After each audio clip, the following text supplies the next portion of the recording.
Hello दोस्तों, नमस्कार। एक बार फिर से हम टारगेट विद विश्वजीत एजुकेशन के ऑनलाइन प्लेटफॉर्म में स्वागत करते हैं। दोस्तों, आज हम यहाँ पे एक आपके लिए बहुत ही महत्वपूर्ण थ्योरम लेके आए हैं जिसका नाम है comparison test of series first form, यानी comparison test of first form की जो है ये सीरीज है।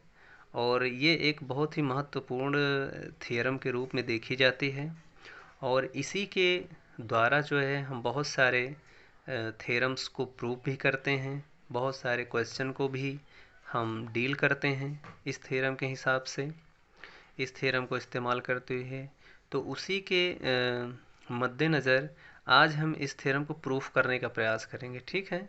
तो जैसे यहाँ पे लिखा हुआ comparison test of first form series, ठीक है। तो इसका स्टेटमेंट सबसे पहले आइए हम लिख लेते हैं, उसके बाद इसका हम प्रूफ देखेंगे। और बहुत ही यूजफुल ये जो है आपकी ये थ्योरम होती है आगे।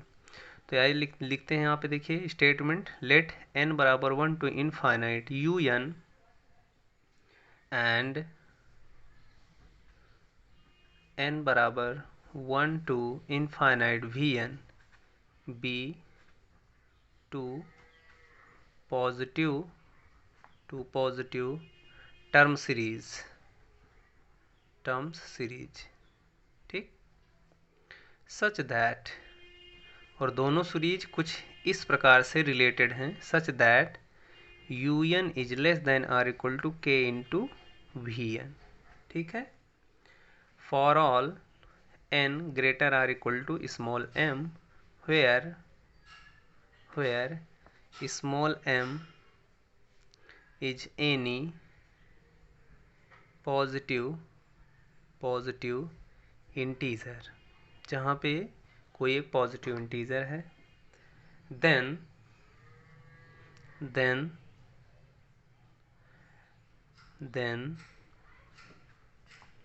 फर्स्ट यहाँ पे हमें प्रूफ करना है कि सीरीज n बराबर 1 to infinite you n is convergent if series n बराबर 1 to infinite we n is convergent, ठीक है। और दूसरा हमें प्रूफ करना है सीरीज n बराबर 1 to infinite we n is divergent if series n बराबर 1 to infinite you n is divergent. हमें ये प्रूफ करना है। तो ये आपका स्टेटमेंट है comparison test of first form का। तो इस स्टेटमेंट को आप लिख लीजिए, उसके बाद आइए हम चलते हैं इसके प्रूफ पे, ठीक है। तो ये सारी बातें आप नोट डाउन कर लीजिए और इसका प्रूफ देखिए किस प्रकार से है। प्रूफ को ध्यान से देखना है आपको। प्रूफ, अब जो हमारे पास गिवन होता है पहले उसको हम लिख लेते हैं, ठीक है। तो let us consider let n बराबर 1 to infinite you N and summation n बराबर 1 to infinite V N be two positive terms series. हम मान लिए दो पॉजिटिव टर्म की सीरीज हैं, ठीक है। तो इसके कन्वर्जेंट और डाइवर्जेंट के बारे में हम कब बात कर सकते हैं? जब इसका nth पार्शियल सम अगर कन्वर्जेंट होगा तो आपका सीरीज यू एन भी कन्वर्जेंट होगा, और जब इस वाली सीरीज का nth पार्शियल सम कन्वर्जेंट होगा तो ये वाली सीरीज भी कन्वर्जेंट होगी। तो कन्वर्जेंट की स्टोरी ये होती है। अगर इसके nth पार्शियल सम डाइवर्जेंट होगा तो यह सीरीज डाइवर्जेंट होगी। जब इस सीरीज का nth पार्शियल सम डाइवर्जेंट होगा तो यह सीरीज भी डाइवर्जेंट होगी। तो सब फर्स्ट ऑफ ऑल हम सबसे पहले क्या कर लेते हैं, दोनों के पार्शियल सम लिख लेते हैं, ठीक है। तो लेट एस एन बराबर u1 u2 plus dot dot dot u n, इसे इक्वेशन नंबर 1 दे दीजिए, एंड एस एन डैश बराबर v1 plus v2 plus dot dot dot vn, इसे इक्वेशन नंबर 2 दे दिए। आर nth पार्शियल सम्स, ये partial sums हो गए। ठीक है, तो जो स्टोरी एसएन की होगी वो आपका इस यूएन वाली सीरीज का हो जाएगा, जो स्टोरी एसएन डैश की होगी वही स्टोरी जो है इस वीएन सीरीज के लिए हो जाएगा। ठीक है, तो आइए बारी बारी से हम एक दूसरे को चेक करते हैं। और हमको चेक क्या करना है कि पहली कंडीशन हमें शो करना है कि अगर ये वाली यूएन कन्वर्जेंट होगी, कब होगी, यदि वीएन वाली सीरीज कन्वर्जेंट हो जाए इस दी गई कंडीशन के अकॉर्डिंग। ठीक है, दूसरा हमें प्रूफ करना है कि ये वीएन सीरीज जो है डाइवर्जेंट हो जाएगी जब आपकी यूएन वाली सीरीज क्या हो जाए, डाइवर्जेंट हो जाए। ठीक है, तो ये दोनों के लिए हम पार्शियल सम का ही इस्तेमाल करते हुए काम करने वाले हैं। ठीक है, तो सबसे पहले आप क्या करते हैं कि जो कंडीशन हमारे पास दी गई है उसको लिख लीजिए। लेट अस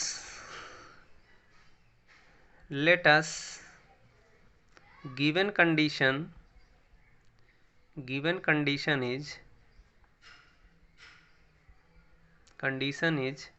क्या है, un less than equal to k into we n for all n greater equal to m। ठीक है, ये हमारे पास दी गई कंडीशंस है। तो क्या करेंगे, for all n greater equal to m हम कुछ इस तरीके से लिखने का प्रयास करते हैं, Sn माइनस Sm। ठीक है, तो Sn किसका पार्शियल सम है, un वाली सीरीज का पार्शियल सम है, तो इसको हम इस तरीके से लिखते हैं u1 plus u2 plus dot dot dot dot um plus um plus 1 plus dot dot dot un minus u1 plus u2 और plus dot dot dot dot um तक। ठीक है, क्योंकि यहाँ पे क्या है, n greater equal to m लिखा हुआ है, तो Sn माइनस Sm निकालेंगे तो हमारे पास कुछ यही हो जाएगा। ठीक, तो अगर हम यहाँ से देखें तो u1 से लेकर के um तक कैंसिल हो जाएगा यहाँ से, u1 प्लस u2, चूँकि u1 से लेकर un किसका पार्शियल सम है, Sn का पार्शियल सम है, और u1 से लेकर um किसका पार्शियल सम है, Sm का पार्शियल सम है। तो यानी u1 से लेकर um फर्स्ट m टर्म क्या होंगे, यहाँ से कैंसिल हो जाएंगे, तो ये सारी क्वांटिटी यहाँ से कैंसिल हो जाएगी। तो हमारे पास सिंपल सा बचेगा Sn माइनस Sm बराबर um plus 1 plus um plus 2 plus dot dot dot un, ये आपका यहाँ से बच जाएगा। ठीक, तो अब हम यहाँ से अगर आप देखें तो हमारे पास ये कंडीशन गिवन है कि for all n greater equal to m un और vn किस तरीके से रिलेटेड है कि k कोई कांस्टेंट वैल्यू है, k टाइम्स इंटू vn है, तो हम um प्लस 1 की जगह क्या लिख सकते हैं, less than or equal to करके, less than or equal to यानी k into we N plus 1 लिख सकते हैं, फिर k into m plus 1 m plus 2 लिख सकते हैं, इसी तरीके से dot dot dot k into we N लिख सकते हैं। ठीक, तो यहाँ से k सब में है तो k हम क्या कर लेंगे कि हम जो है कॉमन कर लेते हैं सब में। k जब कॉमन कर लेंगे तो हमारे पास क्या बचेगा, k into v M plus 1 plus v M plus 2 plus dot dot dot we n बचेगा। अब यहाँ से हमारे पास क्या हो जाएगा, what is this, v M plus 1 से लेके वी एन, ये क्या है। अब जिस तरीके से हमने S N minus S m लिखा है उसी तरीके से अगर आप देखेंगे तो ये क्या है, S N dash minus S M dash है। चूँकि ये एस एन डैश मतलब है फर्स्ट एन टर्म्स किस सीरीज का, वी एन वाली सीरीज का, एस एम डैश क्या होगा, ये फर्स्ट एम टर्म्स होगा किसका, जो सेकंड वाली वी एन सीरीज है। ठीक है, तो यानी टोटल की वैल्यू इवेल्युएट करेंगे तो V M plus 1 V M plus 2 dot dot we N आ जाएगा, तो हमारे पास कुछ ये हो जाएगा। तो हमारे पास देख रहे हैं कि रिलेशन कुछ इस तरीके से बन पाता है कि S N minus S M less than equal to के into S N dash minus S M dash हो जाता है। ठीक, तो देखिए दोनों के पार्शियल सम के बीच में एक रिलेशन मिल जाएगा। और यहाँ पे ध्यान दीजिएगा कि जो यम वाले टर्म होंगे, यम वाले जो पार्शियल सम होंगे, ये दोनों फिक्स होंगे। ठीक है, केवल वेरी कौन करेगा, एन वाले पार्शियल सम जो है वेरी करेंगे। तो इसलिए आपको क्या करना है कि एम वाले पार्शियल सम को एक साथ कर लेना है। तो थोड़ा सा रीअरेंज करके इसको हम लिख लेते हैं इस तरीके से। This implies that S N less than or equal to, S m को इधर लेके जाएंगे राइट साइड में, तो हो जाएगा K into S N dash minus K into S M dash और प्लस एस एम हो जाएगा। तो हमारे पास ओवरऑल हो जाएगा S N less than or equal to के into S N dash plus S M minus K into S M dash, ये हो जाएगा क्वांटिटी।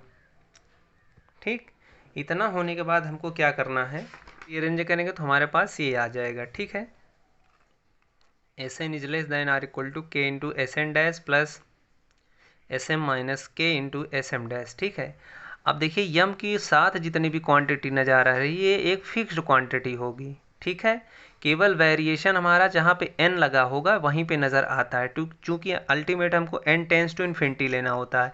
यम आपका जो होता है फिक्स्ड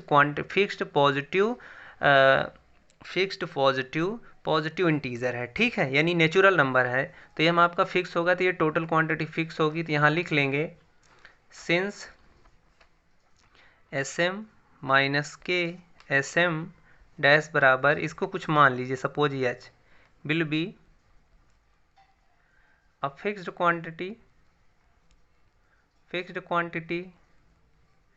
therefore we have, हमारे पास क्या हो जाएगा, S N less than or equal to के into S N dash plus H हो जाएगा। ठीक, तो ये हमारे पास एक अल्टीमेट रिलेशन हो जाएगा एस एन और एस एन डैश के बीच में।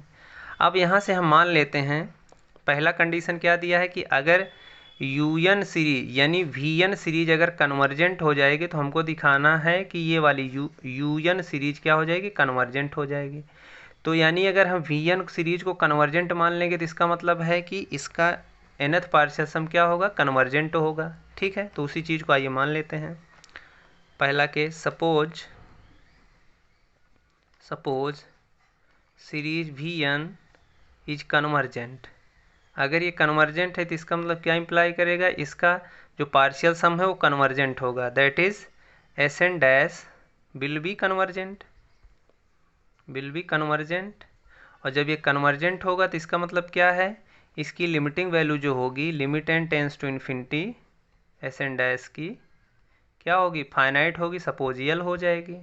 ठीक, तो अगर जब यल हो जाएगी तो हम यहाँ पे अब स्टार में हम अगर लिमिट ले लेंगे दोनों साइड में तो क्या हो जाएगा, स्टार में हम लिमिट ले लेंगे दोनों साइड तो क्या हो जाएगा, हमारे पास हो जाएगा limit N tends to infinite S N less than equal to के into limit N tends to infinite S N dash plus H. H पे तो कोई फ़र्क पड़ेगा नहीं क्योंकि ये रियल क्वांटिटी है, तो एज इज इट रहेगा। और यहाँ पे क्या हो जाएगा, K into L plus H हो जाएगा। अब ये यल भी कोई फाइनाइट वैल्यू है, के कोई कांस्टेंट वैल्यू है, एच कोई रियल नंबर है, तो टोटल क्वांटिटी कोई ना कोई एक रियल नंबर हो जाएगी, सपोज एम हो गई। तो यानी इसका मतलब क्या नज़र आया यहाँ से कि जो इसकी लिमिटिंग वैल्यू हुई, limit N tends to infinite S n, वो क्या हुआ, कैपिटल एम। यानी मैक्सिमम वैल्यू अगर आ रही है तो उसकी कुछ फाइनाइट रियल क्वांटिटी आ रही है, ये क्या हो जाएगी, फाइनाइट रियल क्वांटिटी। ठीक है, तो यानी इसका मतलब है कि जो यूएन सीरीज का जो पार्शियल सम है उसका एन टेंस टू इन्फिनिटी ले रहे हैं पार्शियल सम का, तो भी कुछ फाइनाइट यानी बाउंडेड वैल्यू आ रही, बाउंडेड अबव का केस हमारे पास आ रहा है। तो इसलिए इसका मतलब है कि जो पार्शियल सम हम लेंगे यूएन का, वो भी क्या होगा, बाउंडेड अबव होगा। तो और हम जानते हैं कोई भी सीरीज का जो पार्शियल सम है अगर बाउंडेड अबव हो जाता है तो वो कैसा हो जाता है, वो कन्वर्जेंट हो जाता है। अगर वो कन्वर्जेंट हो जाएगा तो आपकी पूरी सीरीज भी क्या हो जाएगी, कन्वर्जेंट हो जाएगी, क्योंकि हम जानते हैं कि जो नेचर पार्शियल सम का होता है वही नेचर पूरे सीरीज के लिए हो जाता है।